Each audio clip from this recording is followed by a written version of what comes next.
everyone. Welcome to Hair Metal Revolution. You guys know the saying.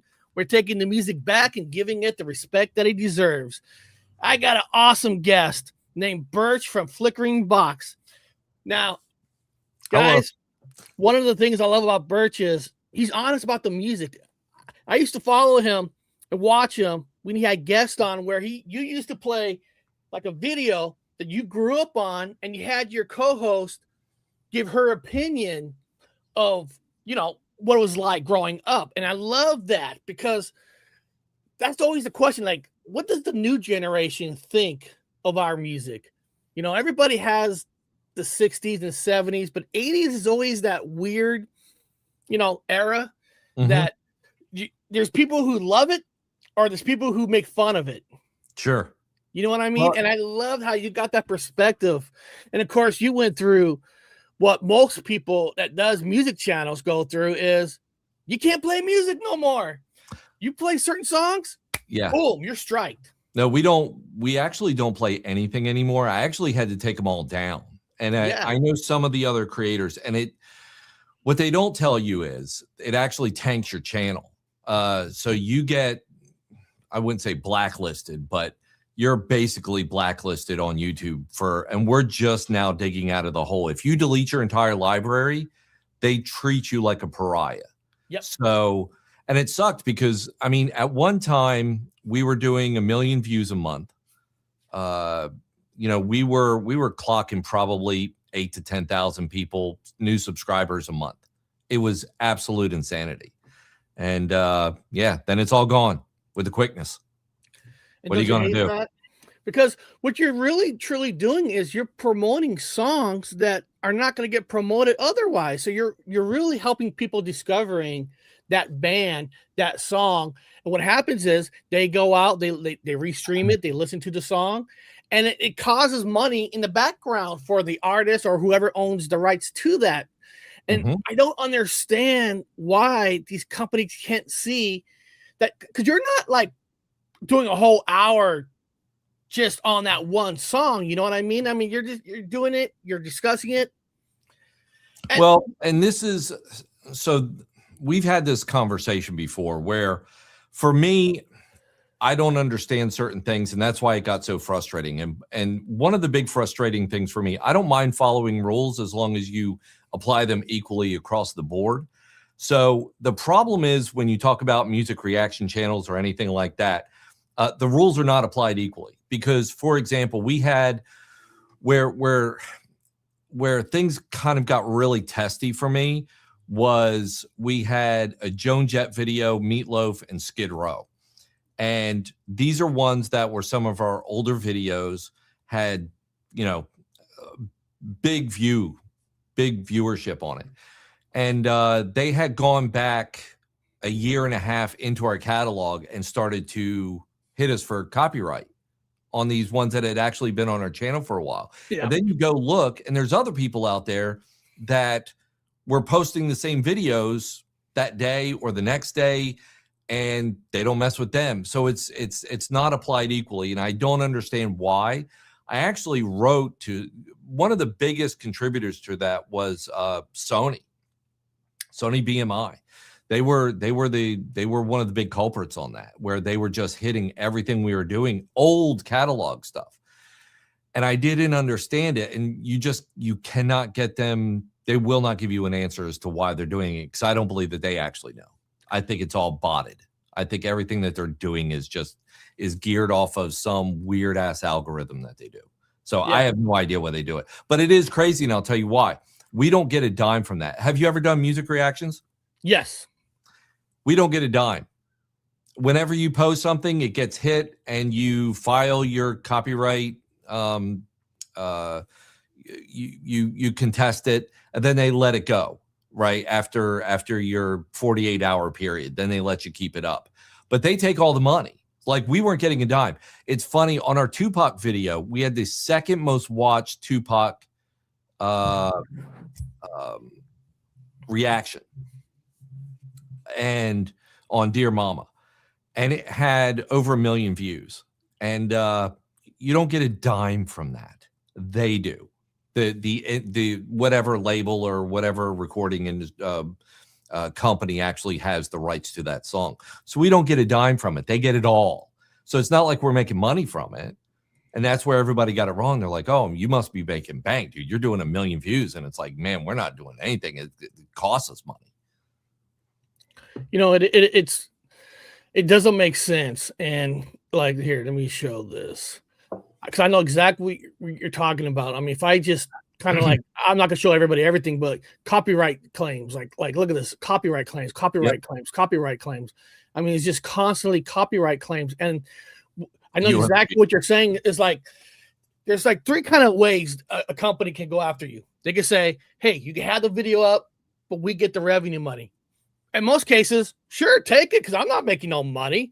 You know, or they can say, or they can force it, take it down. Third, they can just strike you. And you know, you get that strike, and the problem is, like you're saying, you're shadow banned. And people, shadow ban is real. And what shadow ban people, is like, yeah, your videos are up, you can do live shows, but they're not pushing you out no more. They're like rejecting you on how much they can push you out. Well, it's actually more insipidous than that, because so with us, we're just now digging out. But when we post anything, even the people who have rung the bell, like you always hear people say, you know, subscribe and make sure you click the bell. That way you get notified every time we upload a brand new video. We all say the same thing. The problem is, when you click that bell, you're supposed to get notified every time somebody uploads something. I have people still emailing me to this day wondering what happened that we're not uploading. I'm like, dude, we're going live twice a week at least. And now we're posting shorts. I started clipping out our live shows because it's been a building process of exactly where do I want to take the channel. After Alexis left last year, we've been kind of in flux. And that was actually one of the reasons for blowing up the studio. That's why I'm kind of where I'm at now. We've spent 2.5 months redoing this whole studio, and where it's more functional. And because it wasn't functional before, it was set up for basically for our little space, so we were close and we could talk and we could interact. And anybody who watched our older videos, that's actually what sold everything, was the interaction. It was her take on things. And when I had Steph here before, my very first co-host, you know, it was the same way. We liked the intimacy of being close to each other when we would talk about these. And but now it's a whole different setup. But one thing I did want to mention, there is another track to doing your live your reactions. You can also split the revenue. Yeah. And some of the artists, Tyler Childers, he split the revenue. Sturgill Simpson, almost all of the country people, like the kind of red dirt country guys, those guys, they split the revenue. So you actually did make a couple bucks off of them. Now you didn't get the views that you got, but Zach Bryan, he also does split revenue on some of the songs, not all of them. So it just all depends. But we don't do anything on this channel anymore. Nothing copywritten. We don't play music here. We don't do anything. If we do the live reaction shows off channel on my website. I don't know what's going on right now. I want to apologize to people because I'm getting text. People are putting in comments, but the comments are not showing up. Oh. And that's kind of funny, because I was telling Birch before the show, I'm getting this thing saying YouTube rejects your comment. This usually means they think it's spam. So no comments are coming up at all. I don't know if it's a StreamYard deal or not. That's kind of weird. Let me look at mine. I have a backup computer here, and I typed in something, and I don't even see it. So I don't see it on mine either. Let's see. So I apologize to everybody if you guys have questions. I can't. Okay. I'm going to try it out for you. Hey, Steve. Yeah. I have a backup computer, and nothing's coming up. Yeah. Oh no, something came up on your end. Okay, there you go. But I'm using another channel, and nothing's coming up on that. Wow, that is weird. I don't know what's going on. I don't know what's going on. It happens. Look, technical difficulties. I've had a bad series of the last 2 weeks where Microsoft did an update on Windows, and now they switch out of my my mixing board. They switch it to, because my mixing board comes in on the USB-C, but it switches over to the Blackmagic, my video camera switcher, and that one doesn't carry audio, and it forces my software to carry that audio from Blackmagic, and that's where I have to go over and I have to switch it. I got Monica now where she can switch it, and she's learning all the problems that happen with that. So we actually talked about going to Linux. Oh yeah, I remember you guys' conversation about that. You know, I've been completely happy with Apple, and I've been using Apple for the last, 5-10 years. Yeah, Apple just works. If something doesn't work, you restart it, it just works.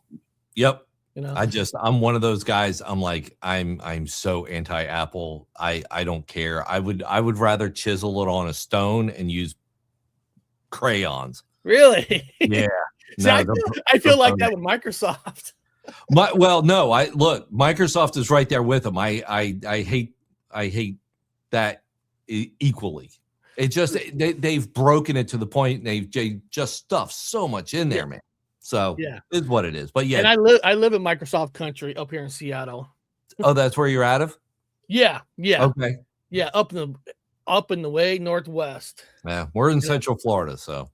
Oh man, this is fun because the last 2 days, I got to talk to great people. I'm talking to you today, yesterday.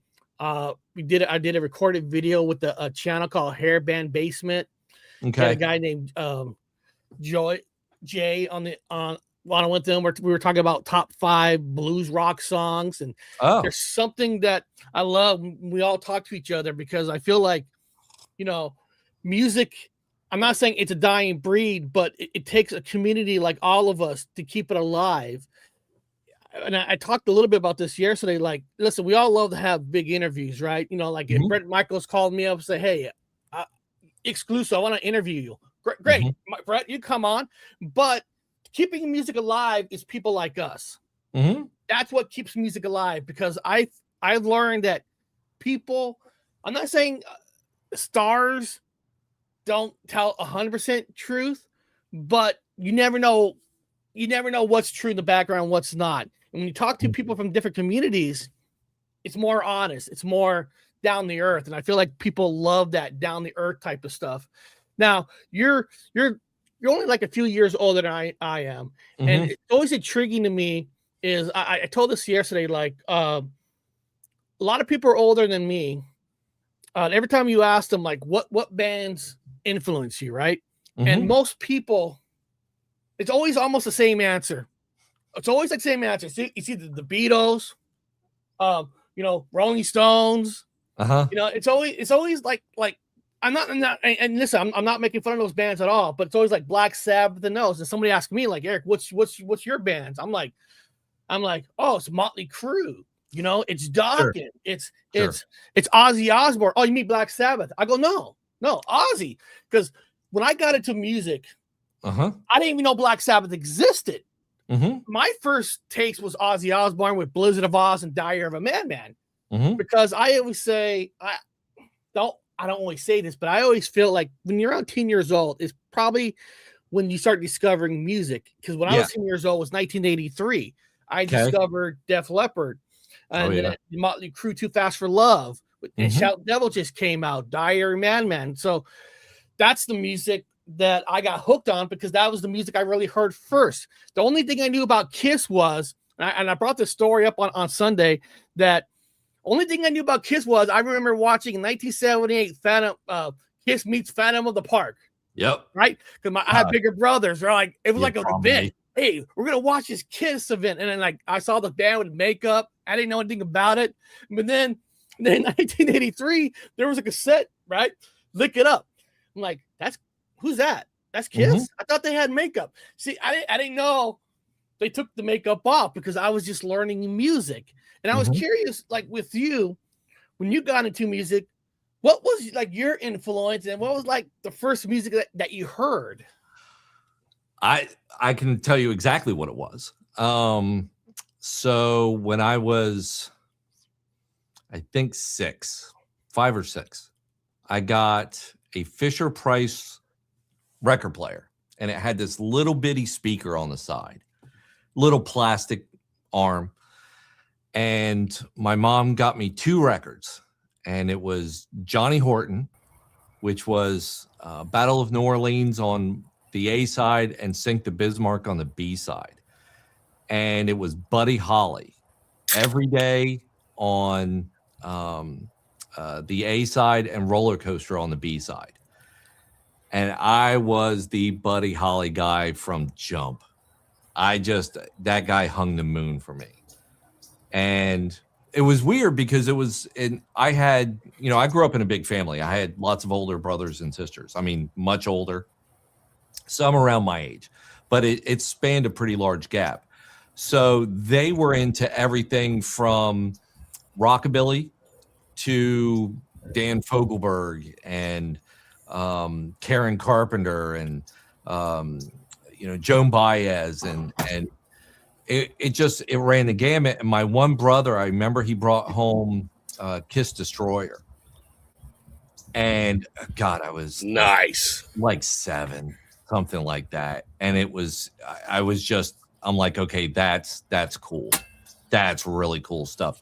But I also like disco, and I like Donna Summer, man. I like that stuff. I like ABBA. I'm an ABBA fan. I don't give a shit. I love ABBA.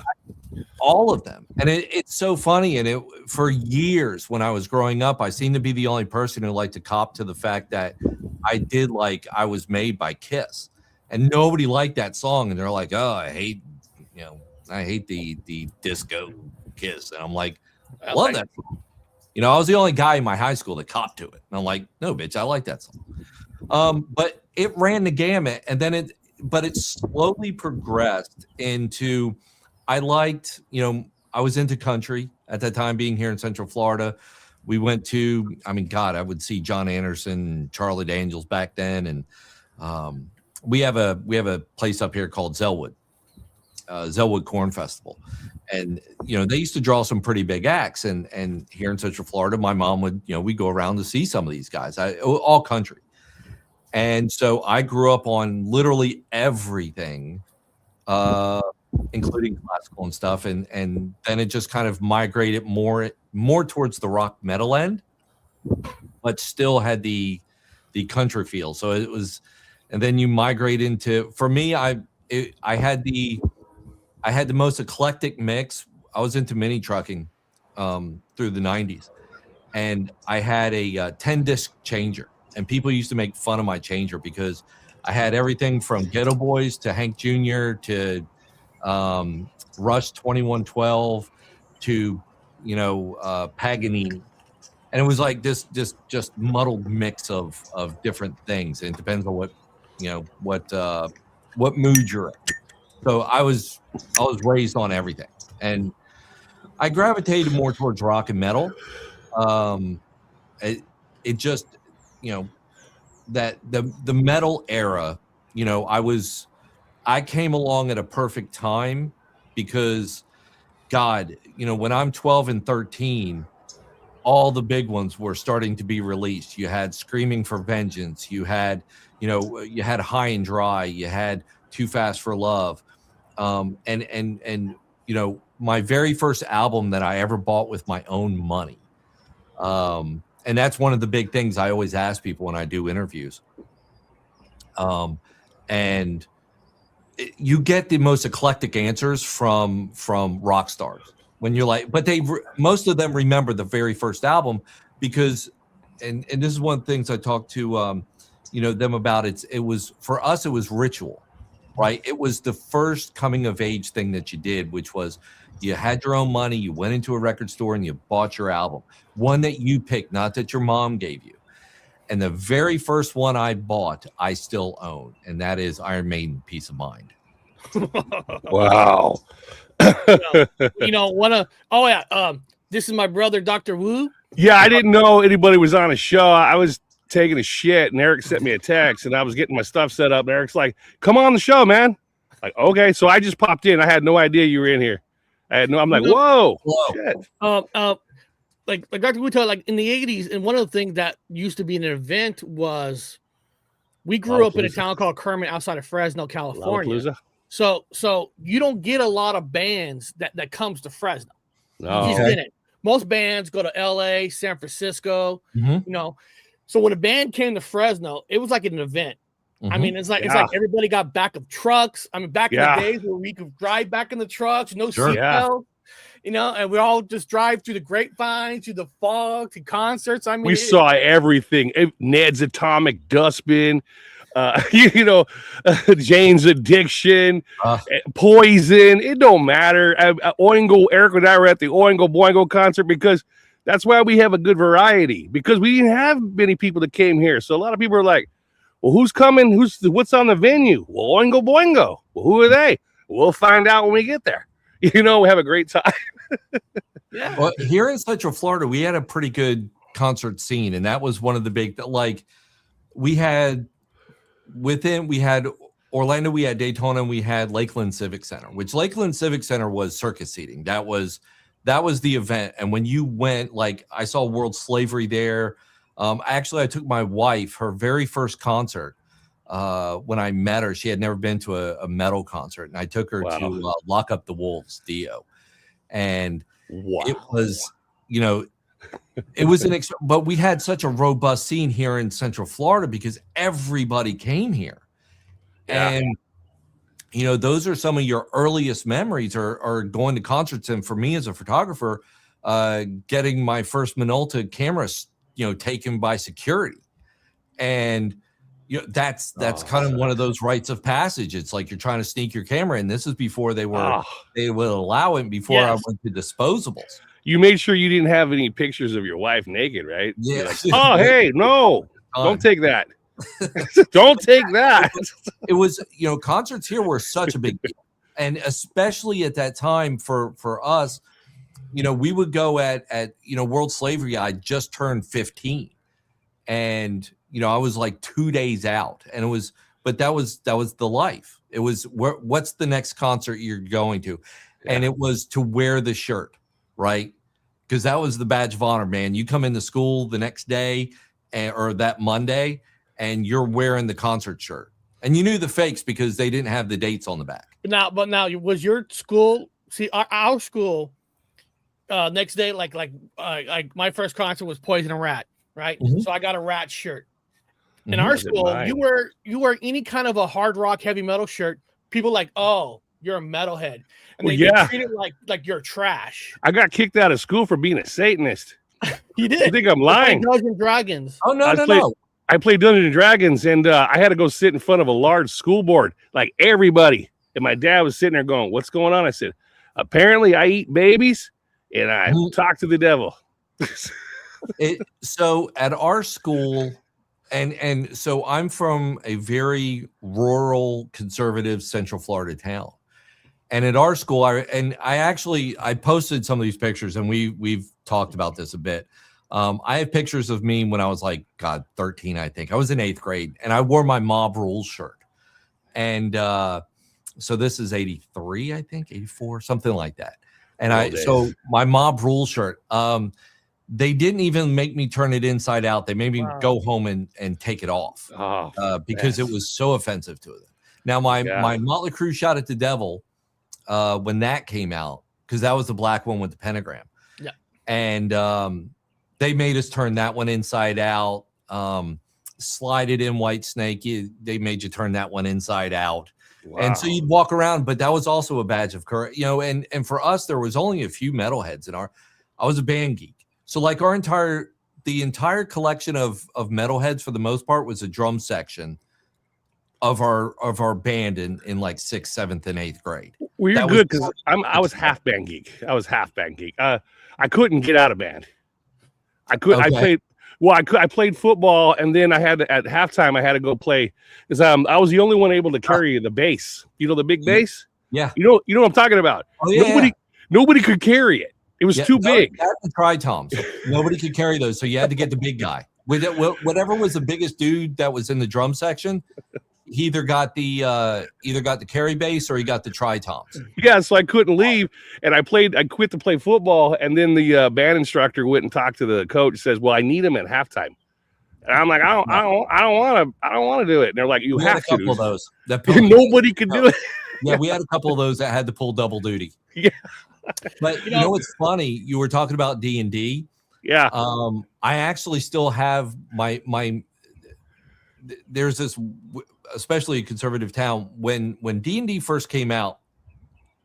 I think it was like I had my first monster manual from 77, and one of the people that I work with, she plays a lot of these role player games, and one of them, of course, is D&D, and we have this conversation about D&D, and I showed her that clip of John Barenthal.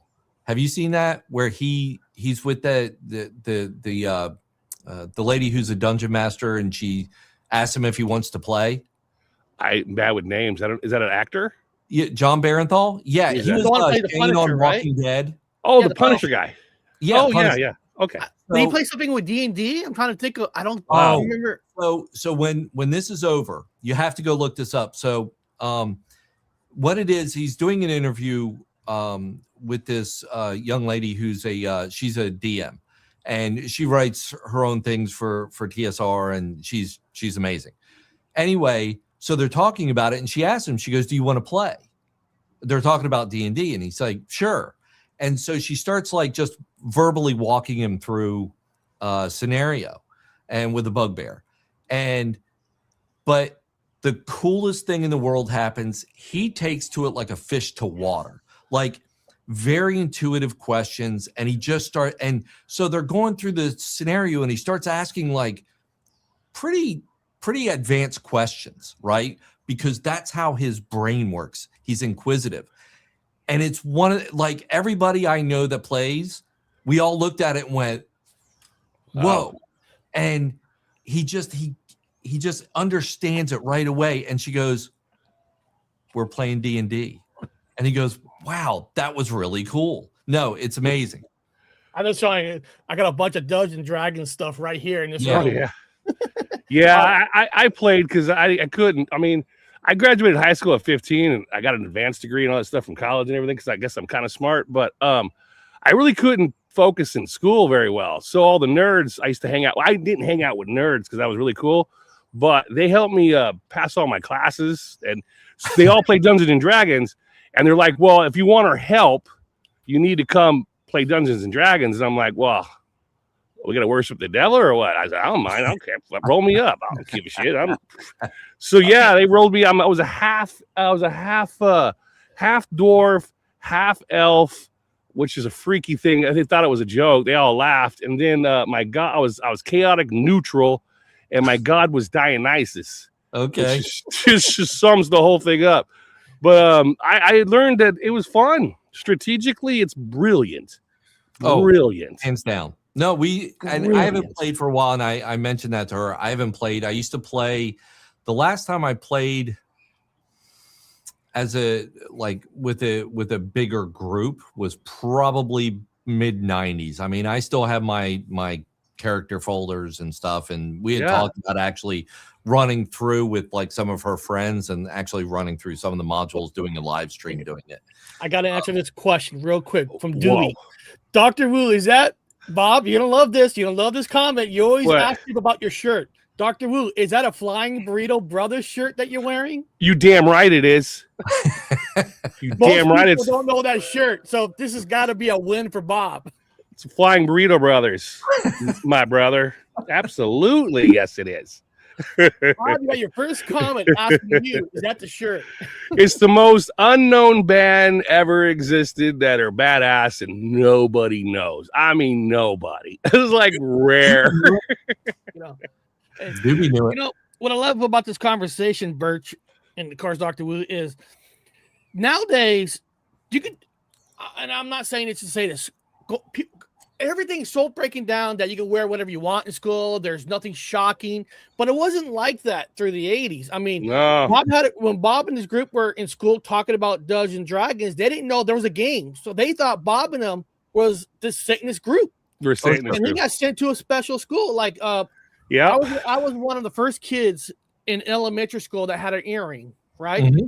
A teacher walked up to me and said, "Boys don't wear this," and took it out.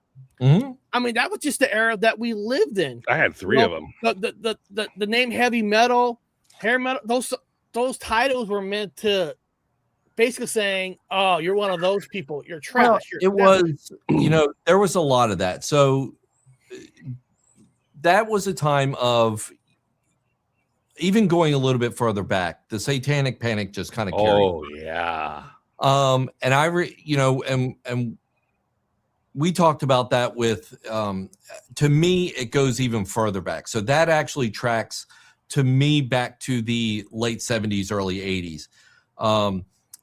I think it started around that Jim Morrison in the 60s and just kind of didn't quite get that real push until the early 80s.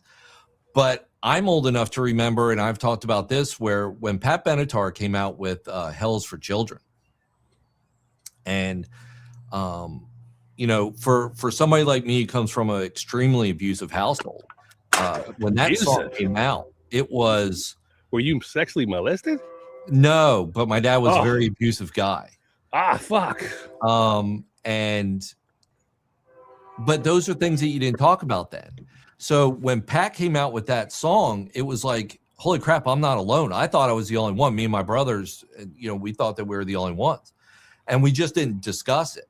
And then here she is talking about it. And what's crazy is I'm old enough to remember when they were burning her albums. Oh, yeah. And steamrolling her albums because they said it was, to Hell's for Children, that she was somehow devil worshiping. And I'm like, listen to the song. Like it was the most, but that was to me one of the starts of that whole era of the Satanic. And then you had Tipper Gore. Oh God, Marcy, Phyllis Schlafly. Oh yeah. You had, for me, one of my, by then, I raced BMX back then. Also skateboard. BMX. I skated. What's that? Oh, I skated. Yeah, I had a BMX and I skated. So both. Yeah, so the through lines for a lot of people our age. So like when at that time I was really heavy into it. We were traveling. I was number 2 in the country at that time, in my age bracket. But I got away from that. I liked the individualism of skateboarding. So I had done a little bit of that on the side for quite a while, and then just kind of gravitated towards that. But I remember Jello Biafra. Did you listen to Kate Bush when you skateboarded? No, God, no. Oh man, you didn't fly in the sky. I was into, like, back then it was Dead Kennedys, it was Joy Division, it was Joy Division, Brains, it was Sepultura, Dead Kennedys. Yeah. Suicidal Tendencies. I see your mommy and your mommy's dead. I see your mommy in a pool of red. I thought it was the coolest thing I ever did see. I'm sorry. One of the coolest things, Agent Orange. We did a reaction to an Agent Orange song, and their drummer actually commented on it. Oh, and I was like, they were playing Kona. That I couldn't get up there, but I was like, how cool was that? For me, anyway, that was really cool because it's like, I've been listening to Agent Orange forever, and they were, these guys were, all of to me, the punk guys were gods. Yeah. But going back to the Satanic Panic, Jello Biafra, the lead singer for Dead Kennedys, he was the first person put on trial for lyrics and an album cover. He had the Frankenchrist album cover that was just an H.R. Giger painting. And Tipper was the one who facilitated that. And so if you go back and you actually look at the trial, the outcome was not certain. This is long before Two Live Crew. So as a skateboarder, First Amendment kind of guy, it was like, and seeing the Judas Priest trials and Ozzy and, the Suicide Solution and, that whole thing. But these were turmoil times for people, but it galvanized the metal community, at least for my friends. It galvanized us, even the punk people. But isn't it funny now how Tip Gore's husband, Al Gore, in the future put on a big, huge rock concert to electricity? I mean, it's just like contradiction. It's contradiction. But there's a new song that actually came out today from a punk icon from the 80s that I didn't know this song was coming out today. Social Distortion has a brand new song that came out today. Yeah, they're on tour. They're going on tour. Yeah. Born to Kill. Brand new song just came out today. And Bob, it's ironic that their new album comes out on my birthday. So it's like, wow. Are you going to go see them in concert? Because Eric and I have traditionally always saw them. It's one of my favorite bands to see in concert. Oh God, they're not coming to Florida. That's the only problem. So I'm going to have to travel for them. So, but if they come, I think so what happens is when these guys go out on tour, and I always kind of wait to see how far south they get. But a lot of times they don't make it any further south than say Tennessee. Oh, see, we get on stage because Eric's son has been there for all the concerts, and Mike Ness knows Eric's son now. Oh, wow. Man, I should have got this picture. I have a picture of my son's only 5 years old upstage with Mike Ness, because my son had a shirt that we created called Old School, and that wasn't even a term that was really used yet. Not yet. And after my son was on stage, about a couple months later, Social D came out with some shirts that said Old School. Oh, no. Yeah. And every time we do a concert and he brings his son, he kind of looks over and he sees him there, and he gets him back up on stage again. Yeah, he was on stage twice. Funny. Yeah, because he saw him as 5 and he sees him as he grows up. And we're like, yeah, we're connected to Mike Ness. This is nice. Yeah, I think I saw they have, I think it's like 10 or 12 dates scheduled. But nothing, I think, further south than like Tennessee or something. Well, so I always wait till later, because eventually what winds up happening is they'll add dates, and you always see this with like some of those bands, because they don't, coming this far south is a little tough, and you're going to go to like Tampa, it's a pretty decent venue, but it's a lot of money, and touring's hard nowadays. It's very difficult to get people, that aren't huge national acts or festivals to come down this way. Well, it's hard because it's the cost. Sure it is. I mean, it's the cost. Now, Bob, my brother had a plan this year, but it's not going to happen. At the time, I thought that Poison was going to do a 40-year anniversary tour, and the thing is, Rat and Poison was the very first concert I ever went to. So the very first act was Poison. They were opening act. So that's the first band I ever saw on an arena level. So it was almost going to be like a full circle, like first band ever saw.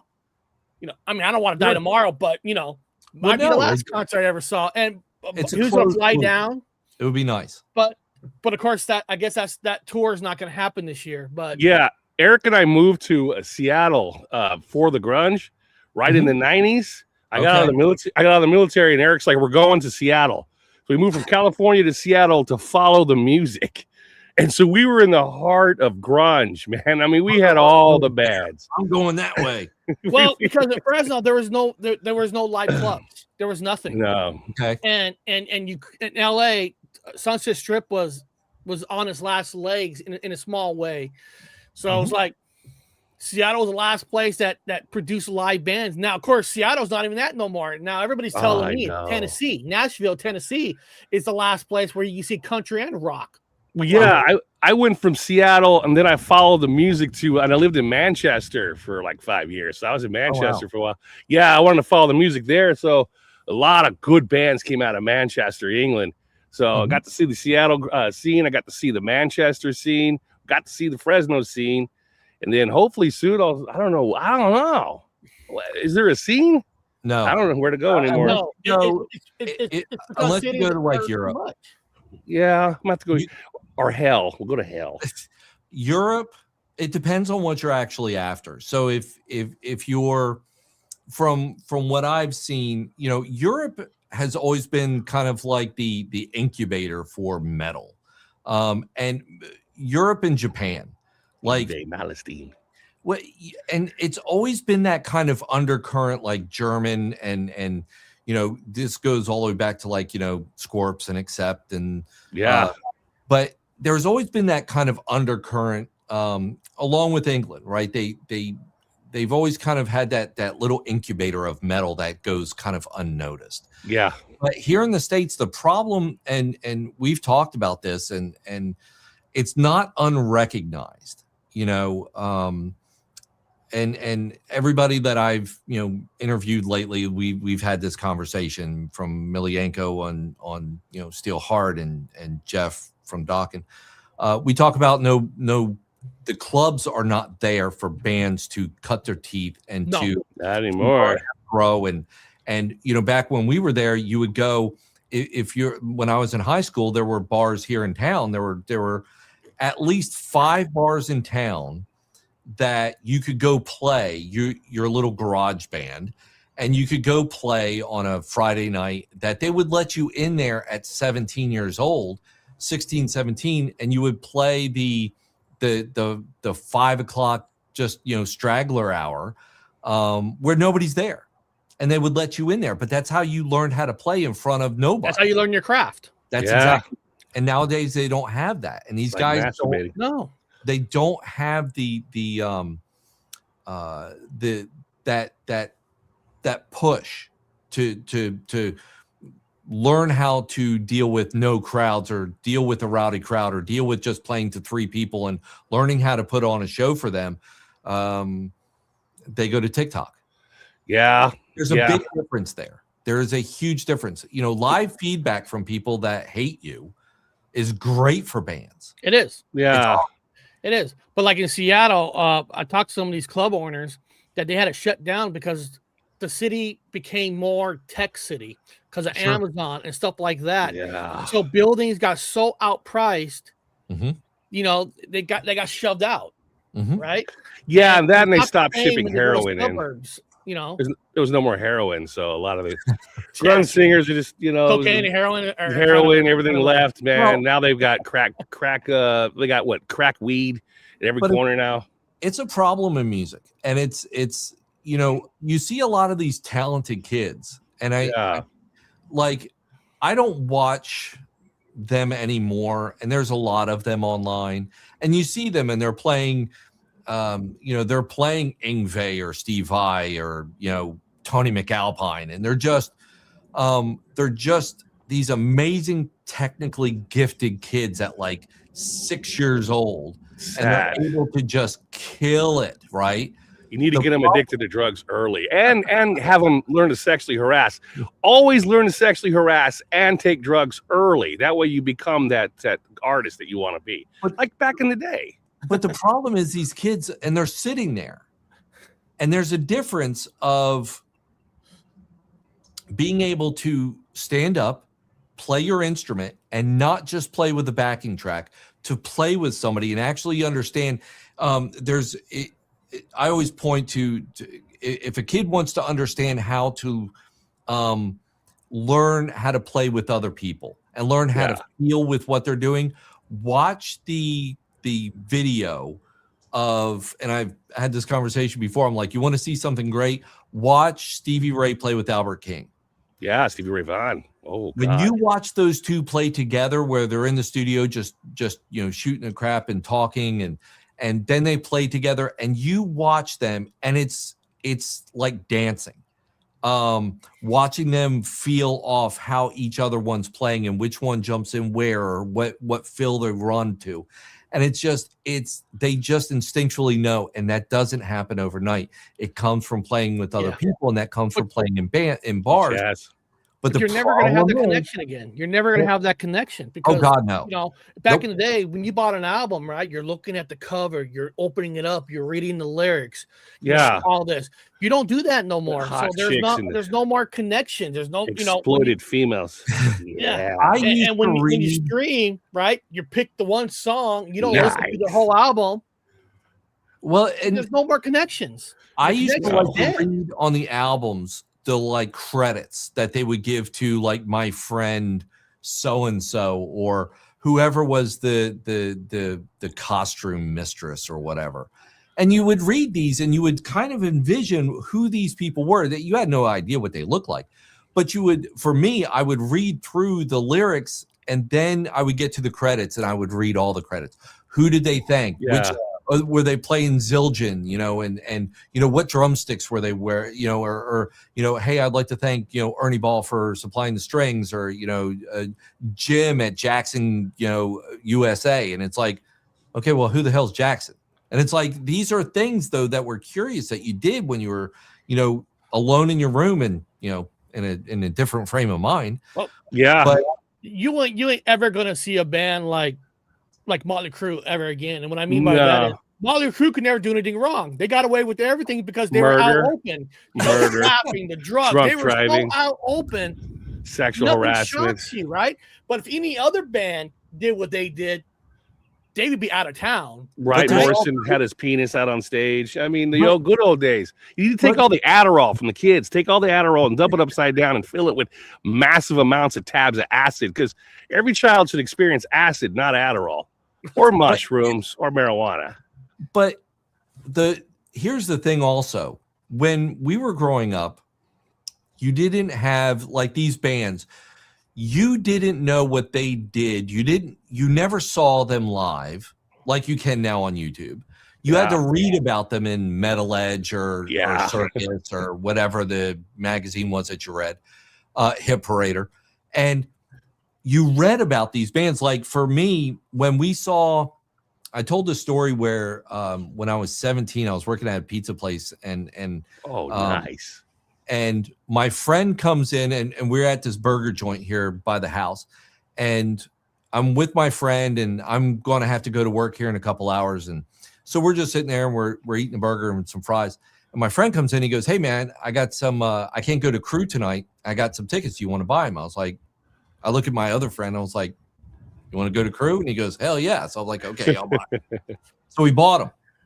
It's in 87. And so we hop in the Gremlin, we go to the thing, and it's a whole thing. My Gremlin blew up on the way there. We drove it anyway. We pull in like full Wayne's World, like car just smoking like a mosquito fog machine. And so it was Girls, Girls, Girls tour at Lakeland, and this unknown band who had just released an album. And that I had read about Nikki Sixx and Hit Parader talking about, and he said, man, he was high on this band. He goes, yeah, their album's coming out. These guys are just the real people. They're not hair metal people. They're rock. Yeah. And it was Guns N' Roses. Yeah, I never got into them. Eric liked them.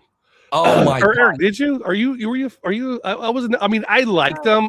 I wouldn't buy their album, but I'd put on them. I was never a huge Guns N' Roses fan. I mean, hold on. I mean, a lot of people were, so we're not putting you down. I mean, most people were. I just could never. I never fully got into them.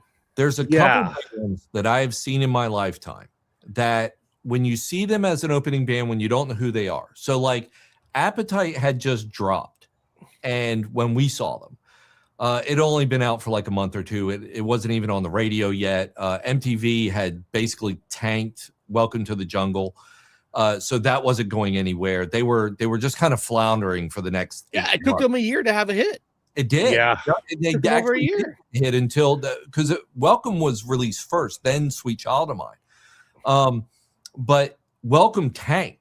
And then Sweet Child like picked up steam on MTV, and then of course everything blew up. But when we saw them, we didn't know who they were. I had just read about them, right? We didn't know who these guys were. We had never seen them. When I tell you that when we were done with that concert, now that was when Tommy first unveiled the spinning drum kit, where it comes out over the crowd, rotates, and which was life altering for us. Of course, we were just completely hot. Yeah. But it was great. But Guns N' Roses was such a memorable act. The first thing we did the next day was we went to the mall and we bought Appetite. We dug through the bin, we saw it, we're like, that we gotta hear. Yeah. Well, 99.9% of my friends all loved Guns N' Roses. Everybody did. I mean, Eric and I are a minority, and I don't know what it is. I just don't. We don't know. That was an electric. Like them.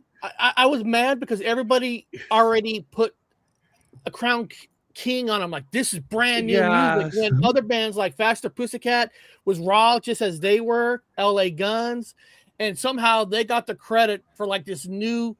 They they brought back rock, but the rock was already there. One of the bands that I feel like they were big, but they never got more credit than they should have got. And the band I'm talking about is Rat. Rat should have gotten way more credit, because if you take Stephen Pierce's voice away, just listen to the sound of Rat, the drums, the bass, the funk, the blues, Way Cool Jr. And it almost seemed like I felt bad for these bands because society decided that, okay, these guys are better. We're going to kill all these bands, but we're going to let Guns N' Roses stay alive. And they're like Hanson. They remind me of Hanson. Well, I always felt it was unfair. You know what I mean? I'm not putting them down, but like, okay, this band can survive, but the other band's going to take a hit. But I always thought that was weird. There are certain bands, but remember this, Rat, so like Rat at that time, and you're talking about Way Cool Jr., right? And I'm a big Warren D. Martini fan. And Juan too, because you want to talk about the Dokken connection. Both of them were there. And actually Warren played with Dom before Juan did. But Rat had Point Break. Nobody Rides for Free. Nobody Rides for Free. They were Body Talk, the Golden Child, Eddie Murphy. 90s era, right? They were a mainstream movie soundtrack in one of the biggest movies of, what was it, 91, 92? Huge. GNR didn't get that. They didn't get that till, they got for Terminator 2. But they were on par with that. So it's I don't know. What I meant is like I did a whole show on Rat. I was showing album sales. I'm like, if you look at the album sales of Rat, the biggest album they had was Out of the Cellar, 2 million copies. Then every other album, only 1 million copies, and the Detonator album, only 500,000 copies. When every band was going up, they technically went down, and they were more. I'm not saying on purpose they're more talented, but they were a lot more talented than a lot of the other bands. It was just weird that these people there are lots of bands like that. I know it is. It's weird.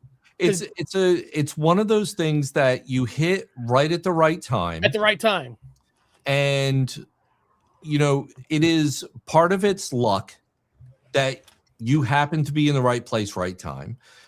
You happen to click with the group of people that are buying your albums, right? That are your radio mainstay. And there's a lot of bands like that came through that were somewhat successful. One of the best bands I use as a band that never quite made it. They didn't even have a one-hit wonder, but they were an amazing band. We saw them open. It was a band called Cold Sweat. They were a Warner Brothers band, and they had an album called Breakout, and they opened for Dio on Lock Up the Wolves tour. The singer Roy Cathy has one of the best voices of that era. Just an amazing band. Like, you hear them, and they are thunderous. And when you see them live, they killed it. Like, they rock. Everybody in Lakeland was going, holy crap, these guys are the best thing. But the problem is they didn't come around until 91. Yeah. See, that's one of the things I missed about the 80s. When you talk about earlier about opening acts, that when you went to see an opening act because you didn't know, they might be the next big thing. Right? Sure. Because I saw Poison open up for Rat. Of course, they became big. We saw Tesla open up for Def Leppard, and then I think we went to the Mötley Crüe concert, Bob. I think that show was Faster Pussycat opened them up. Bands were earning their strides and moving up. And we all saw Dokken too, but I can't remember, Bob, who Dokken opened up for. Dokken opened for Dio on the Sacred Heart tour. I don't know. Was Judas Priest? I don't know. I think it was Judas Priest. And Dokken was that one band. I saw them when they opened for Dio, and this was 86. God, it's so hard to remember. But Yeah. Dokken was that one band that they had the talent. George Lynch is considered one of the best guitar players from the 80s, one of them. Yep. They had the songs, and Don Dokken versus most not all singers, because there's like singers that are considered freaks of nature, like Bruce Dickinson, freak of nature. Sammy Hagar, freak of nature. Don Dokken could sing live, like really live. He wasn't a studio singer.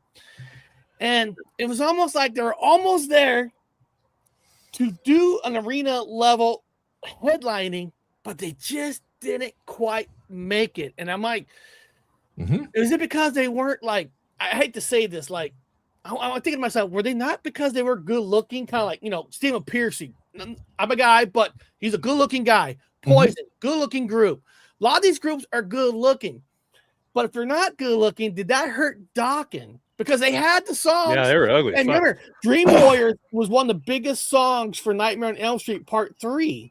Correct. So they had the movie song, they had the albums, and I'm always like, what was it that they just didn't get them over that hump? Judas Priest is always the one that freaked me out because we saw them with a bunch of, the dudes were like, fucking Judas Priest. And I'm like, we at the concert, I'm like, you guys know he's gay, right? No, that dude nails the chicks, man. Girls are throwing freaking underwear up there. And this dude is all about the punani. And I said, nah, clearly this man is gay. Now, I don't know. My gaydar was on fucking high alert with this dude. I'm like, I don't know. But, he's still singing, he's screaming the shit. I go, nah, that dude is gay. And then I'm not joking. Nobody even knew. There was no rumors, no nothing out, no nothing. And then all of a sudden it came out. No, he was full blown. Like he was the aggressive. He was a power bottom. No, I remember when he left Priest, came out with Fight. And I remember when he announced. And, that was there was always, I had friends that, always said that kind of like jokingly. Exactly. And I think they said it kind of like tongue in cheek and just because of the leather and the obvious overtone. Eric and I had a gay older brother that transitioned to female. So we are completely not, we don't care. Believe me, we had our older sister turned into. So we don't have no hatred towards anybody. No, but I was just saying as a kid, I'm like, no, a lot of people, and like I had friends that picked up on the outfits. Yeah. Oh yeah. And they're going, wait a minute, I've seen this before, like in movies. That's a little kind of S&M deal. And then you find out later when Rob talked about it, and he's like, that's exactly where we got my stuff. It's like, hey, those leather chaps, dude. He's like, you guys know where I got that stuff. But going back to Dokken real quick, they're an interesting band on, and I saw them at Monsters of Rock. Now I saw them with Dio. I've seen Dokken a billion times. And it's funny. I actually posted a picture of a show from '90. It was a shot of one of my favorite shots of Don. It was funny because I found a couple rolls of film that I hadn't developed, and you do that when you go through your stuff over the years. I found some old footage of that I took of Dio in like '94 with Jeff Pilson and Tracy G. But with Dokken, it's interesting because yes, they had the music, but they were not as radio friendly. They were a rock. No. They were also, Don was older. So, if you look at, and he looked older, and even look at the contouring that he was doing in the makeup in Nightmare on Elm Street, the video, very heavily contoured. But you look at their videos, and they were, and they talked about this in, pretty in depth. They followed trends. They never set anything. So like Rat set trends, right? As Stephen Pearcy called them, fashion metal. Yeah, he took his fashion from Adam Ant. Sure. Yeah, Adam Ant. They all took their stuff from the New York Dolls. And David Bowie, and they all did that. You're 100% right, Birch, because yesterday I had a conversation with Hairband Basement. Okay, when you think of ballads, okay, I'm not making fun of ballads, but there's certain ballads, Every Rose Has its Thorn, there's certain like soft kind of ballad. And I said, Dokken ballads were different. You could call them ballads, but they really weren't ballads. Like Cinderella's Nobody's Fool. It's like a ballad, but it's not. And I think you're right, because if Dokken would have done more of your typical cry me type of ballad, maybe they would have got bigger. But their ballads were like, but Don didn't write like that. If you actually listen to even on the very overly produced stuff, so say Under Lock and Key, which is, Wagner did an amazing job. It's an amazing album. It's fairly slick, but it's still too rocky for. It's not Joey Tempest. It's not. Yeah, exactly. It's just not that radio friendly pop star kind of thing that the 14-year-old girls. Now you'll have 14-year-old girls that liked it. They liked Alone Again, but Alone Again was, the ballad of Dokken ballads, one of them.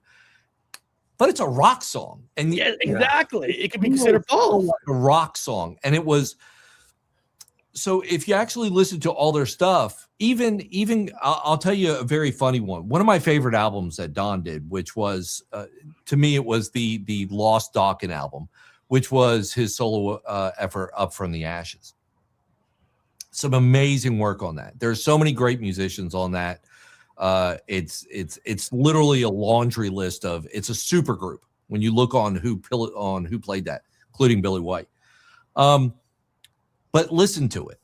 Now you have influences from a lot of European bands. You have Europe. You have a lot of these bands of more pop culture kind of feel. And listen to what Don's writing. It's rock. He cannot. It just, when he writes two songs.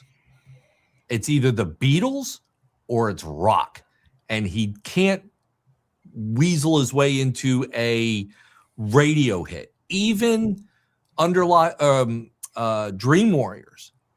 Dream Warriors was not his. He did not write that. That was Jeff and George wrote that. Don's version of Dream Warriors never actually got on the album. They had a thing where Don went off and wrote his, George and Jeff wrote theirs, and they brought their scratch tracks in, and they chose George and Jeff's. They didn't choose Don's because Don was more fast. It was more upbeat. Don's one of my favorite singers of that era, even though he screwed me up. I give a lot of credit. I give a lot of credit to movie makers like Wes Craven, John Hughes, for using these bands that most people never use. John Hughes is famous for using Simple Minds. Yeah, John Hughes. Yeah, Psychedelic Furs. Wes Craven using a band like Dokken. I mean, a lot of big bands want to do. A lot of producers and directors want to do that. So that was. I only heard Dokken through Eric. I only ever heard Dokken through Eric. I mean, I see him and I think of like the dirty old janitor guy, like laying in the fetal position, crying like over like a sweaty falafel fucking whatever's from some grubby ass back alley store. He just grossed me out. He's kind of like the Rob Halford guy. I'm like, I don't know. Eric rocked off. I never said turn it off. I was like, yeah, turn it up. That's good. Who is that again? That's the dirty old janitor. Oh, okay, cool. Dokken. If you like metal, and I'll tell you something funny. But he's metal though. Yeah. I always wonder, like for me there are certain bands that I'm a mark for. Dokken's one, Maiden's another, where they're just. I've seen them all a million times, and all my friends love Dokken. All of them. Met them all. Just for me, and Dio was another one. So it was like, and I've had a chance to interview them all. You interviewed them? Oh God, yeah. Oh, I didn't know that. I thought you were just somebody that Eric hung out with. These guys get high or something. Oh, you were actually real. You're a professional. I was in radio. Oh, you were in radio. Yes. Oh shit. So that was. How the hell? Why did you end up on Eric's show? How the hell did that happen? Yeah. No, I'm a civilian. That's funny. It's like a one time Eric had was that Dre Dyer, whatever. He was on some other big shows, whatever. Eric had Dre Dyer on, and I was like half drunk in England. I was getting him out of a bar, and Eric's like, I got this guy named Dre Dyer, and I'm like, oh, cool, whatever. So I wore a bunny outfit on the show, and I guess I insulted him a little bit. But Eric's like, no, he's actually important. I go, oh, I didn't know that. Well, I had no idea. It's interesting when you're like a fan of a band, and it's so for Dokken, it's for me, I have my favorite album, and if you're a Dokken person, you know all their catalog, you have your favorites, and you wonder like, what does the other band think? And I think it was last year I interviewed Jeff, and we were talking about.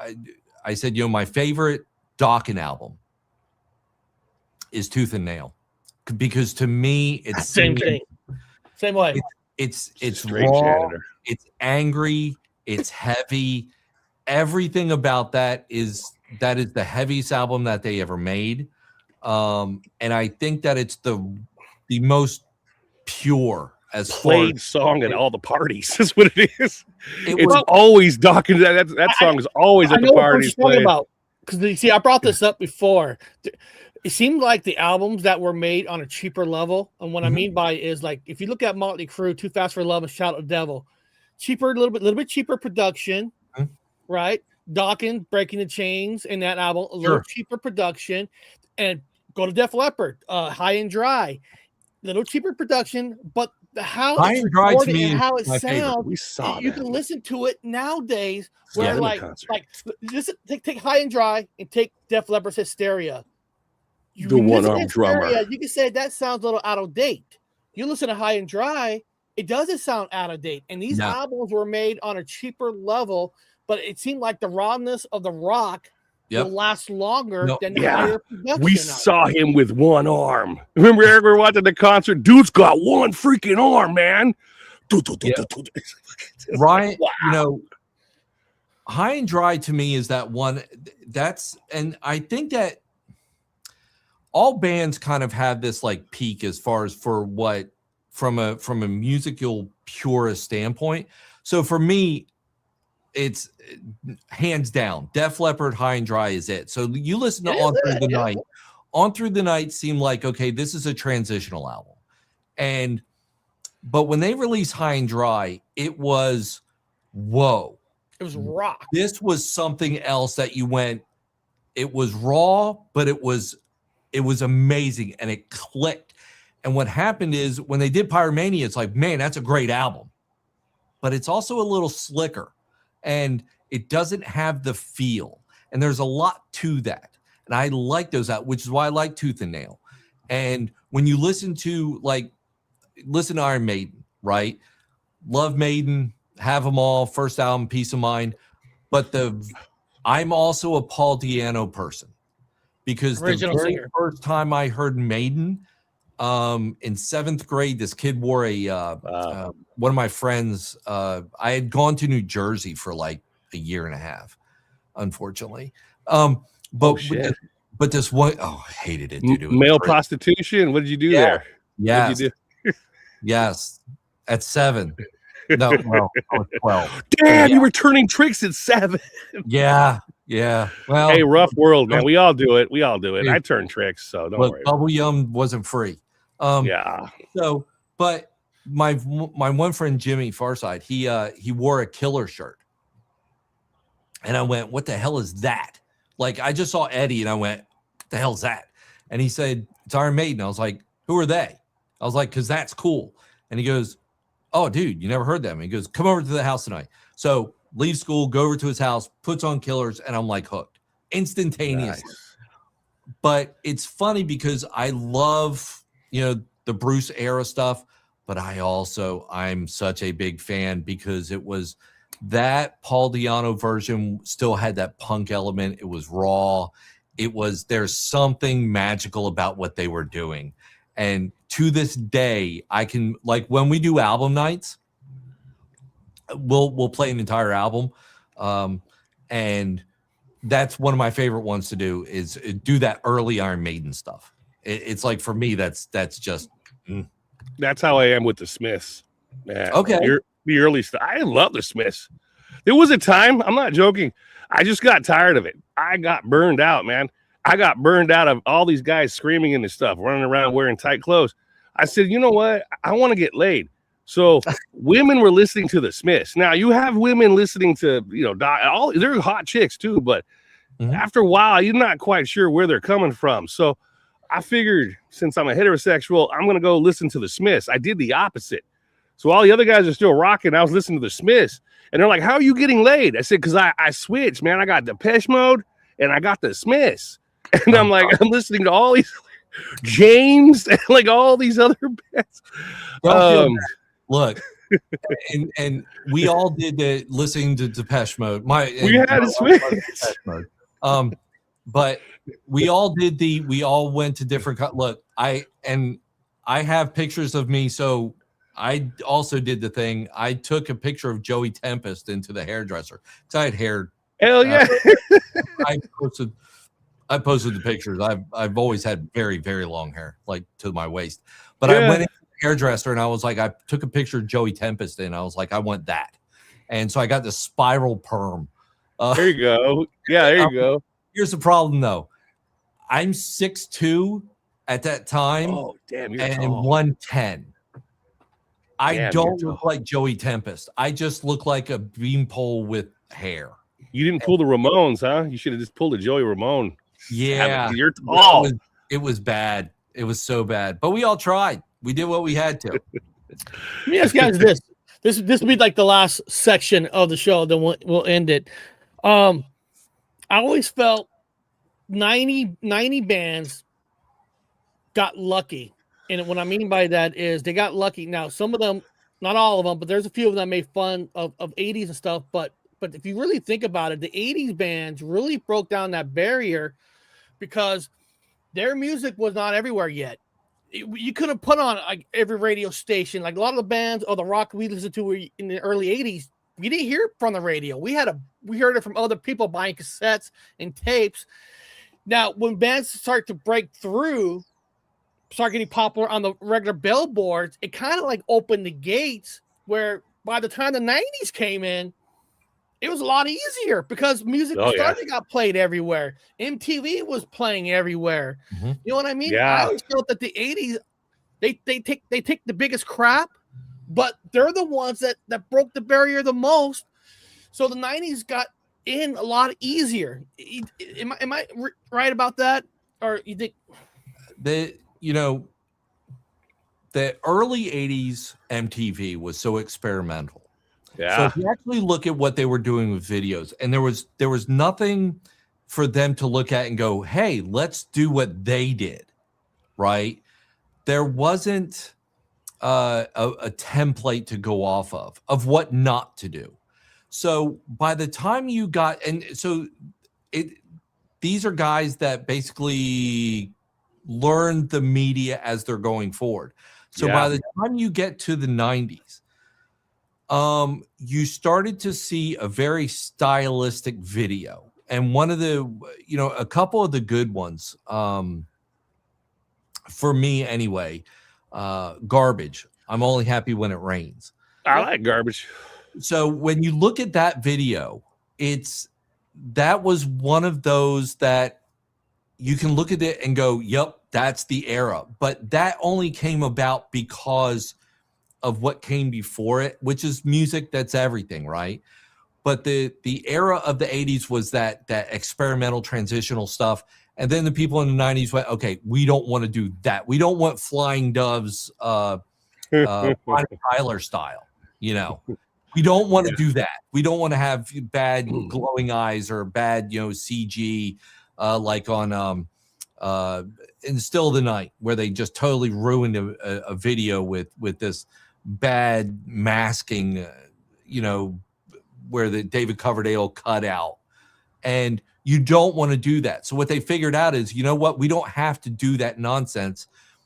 What we can do is go a little bit more grainy and a little bit more individual and kind of get into that. So yeah, the 90s, but that's music. That's everything that you do. Yeah. Now you got Taylor Swift. You got Taylor Swift. She's singing to like little girls about wood. I'm like, whoa. Talk about Epstein Island. Shit. She's singing about wood to little girls. You stand when you're an artist, like when you come along in your era, you're standing on what the other people did. Look, the 80s people, they learned from, you know, Johnny Cash, and they learned from Merle, and they learned from Waylon Jennings, and they learned from, you know, Zeppelin and the Doors of what not to do. Yeah, they learned from Ricky Havens. They learned Burrito Brothers, you know, and Flying Burrito Brothers. But they learned from that. And look, even the punk scene did it. You know, it's like you look at what, which we just talked about, Bad Brains on our show, where, and you look at what those bands did, those early 70s bands, right? The Sonics. Sure. And what did they do and how did they do it? And then you go, well, okay, well, you just take the next step. But where did they all come from? They came from Dick Dale. You listen to Dead Kennedys, and it's a surf track. I surfed for a long time. If you want to hear something funny, listen to Holiday in Cambodia or Cesspool in Eden. That's a straight Dick Dale guitar riff. It's the Bird. It came out of that era, whether they knew it or not, which I would love to interview Jello for that. But they just took the next step, and that's growth, and that's how art happens. Yeah, see, that's what I hate. And create your own and steal what you can and create something better. But that's what I hate is a lot of bands don't get to have that growth no more. When you think of the Ramones, right? No. The Ramones, they even admitted they didn't know how to play. They had to learn to play while they were a band. Jugos have said that. They had to learn how to play as a band. So you grew with them. Yep. Well, now it's a cabaret. You have to be Eddie Van Halen from the start. Well, no, it's a cabaret now. The only growth you have is what's in your pants when all the girls come out half naked. Yeah. And you're like, this is it. This is our music, man. The problem is nowadays, you know, there were enough people that were talking about the amalgamization of music in the 60s and what electronics would possibly do. I think it was Jim Morrison actually did a bit on that, where he talked about what would happen in the people. Everybody will have a studio in their basement, and it will ruin music because there's not. But he was predicting what would happen, and it came true because now everybody is a producer. Everybody, and there's 1,000 voices screaming in the night, and none of them are good. It just you listen to it and you go, no. Just because you can doesn't mean you should. And it's fine as a you know, as a hobby. You know. Yeah. Well, Eric made an AI album, and it sounds real. Yeah.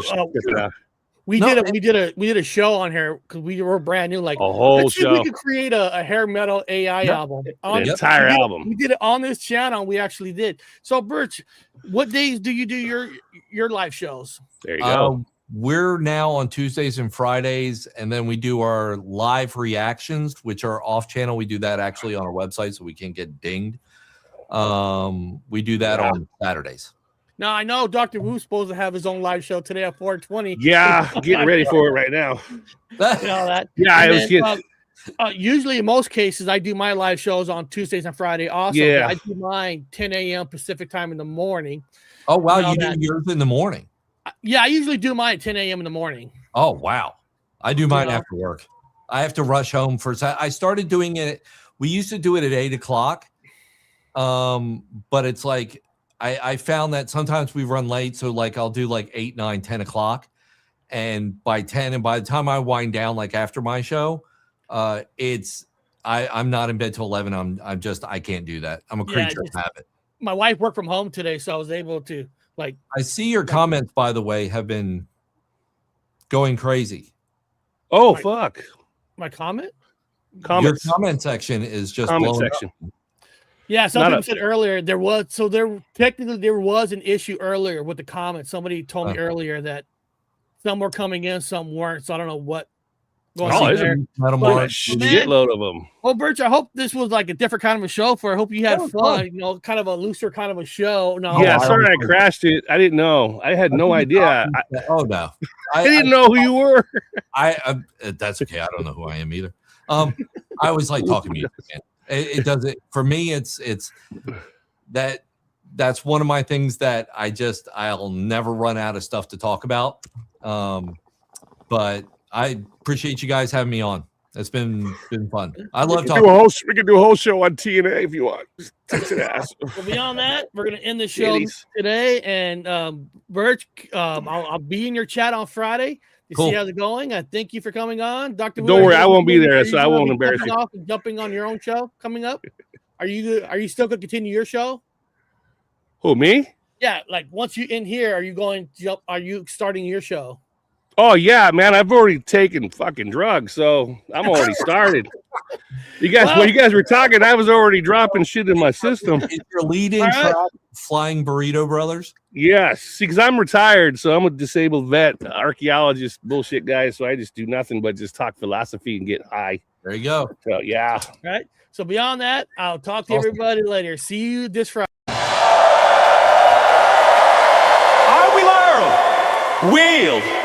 We'll build a brighter future for everyone.